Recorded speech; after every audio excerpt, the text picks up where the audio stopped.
Today, our administration filed a lawsuit against 17 companies that have taken part in Texas Governor Greg Abbott's scheme to transport tens of thousands of migrants to New York City.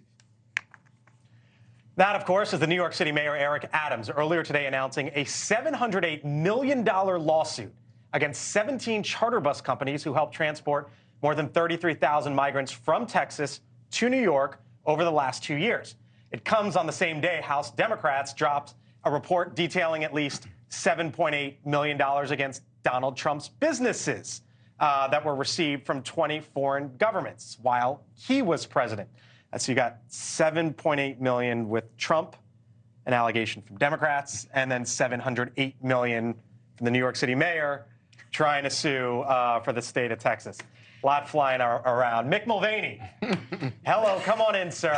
Let's. The numbers are so parallel, you can't even make it up. 7.8 and 708 million. Oh, come on. When you're the budget director, that's just a rounding error. Which one do you want to start with? You want to do New York? You want to do Trump? Let's go New York, buddy. Yeah, the New York thing, and I think Scott has some insight on this. There's no way this is going to hold up. It was legal activity when it happened. It's designed to discourage it from continuing. There's no way that the state of New York is going to be able to recover anything from these companies that were doing something that was legal.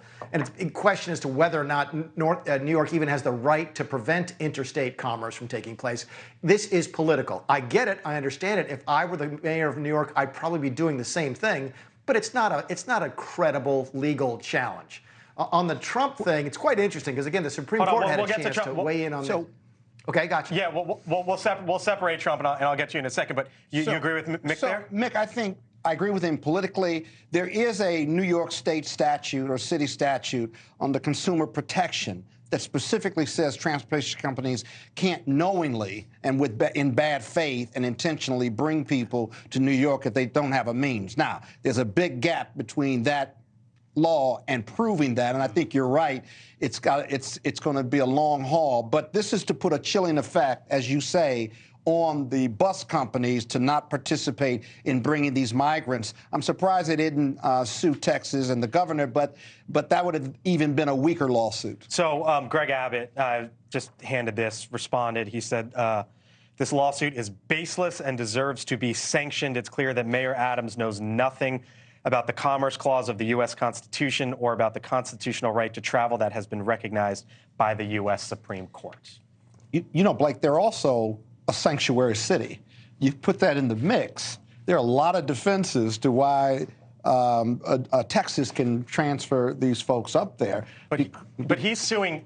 He's suing the bus companies, not the state of Texas. Yeah. No, but by the way, you know, he's copycatting over. I can't believe I just said copycatting. But he copycat over Chicago. This is what Chicago was doing this week as well. So I mean, like, of course he's going to do this. It's a good political thing. But here's where it is the politics. There is this stunt happening here, which probably is not going to hold water. Although Scott, your analysis is helpful to understand what could happen here. You had a stunt with Abbott in the first place. He's not cooperating with the federal government. We've got 61 lawmakers going down for a show horse press conference. Meanwhile, but there's $14 million on the table that the Republicans could take up and act on border security, but they won't do it because they'd rather have the stunts and the spectacle. And here we are with real people being hurt as a result. But let me just touch on what this is costing the city of New York.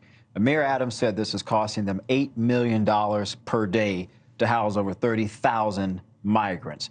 They're expected to have a budget deficit of close to $10 billion. By July, they're expected to spend $4.3 billion. This is unsustainable. The mayor went on to say they have tried continuously to get approval and assistance and help from the federal government, from FEMA, and the White House is pretty much ignoring them. You look at cities like Chicago, Illinois. This is a serious problem now where you have Democratic mayors turning against a democratically elected president who's the leader of their party saying you're not doing enough to assist these cities with these immigrants. All right, so back now, and Mick, come on in to that 156-page report today, by the way. That's what it was. Democrats, House Oversight Committee, detailing, Mick, what they say was $7.8 million, not of the smaller sum, the $7.8 million that they say Donald Trump's businesses received when he was president. The breakdown was money from China spent at Trump properties. You can see it there, basically at about $5.5 million. Saudi Arabia, north of $500,000. Qatar, right around $500,000 as well. All right, tell me, problematic in your eyes or no? No, I mean, I'd be curious to know Scott's legal opinion on it. Keep in mind, the Supreme Court had a chance to deal with this back in 2020, 2021, and they dismissed the case because Trump had left office, and they said the case was moot because he was no longer the president. So they passed on the merits of the case. Thank you for watching, and make sure you go to joinnn.com to find NewsNation on your television provider. And don't forget to click the red subscribe button below to get more of NewsNation's fact-driven, unbiased coverage.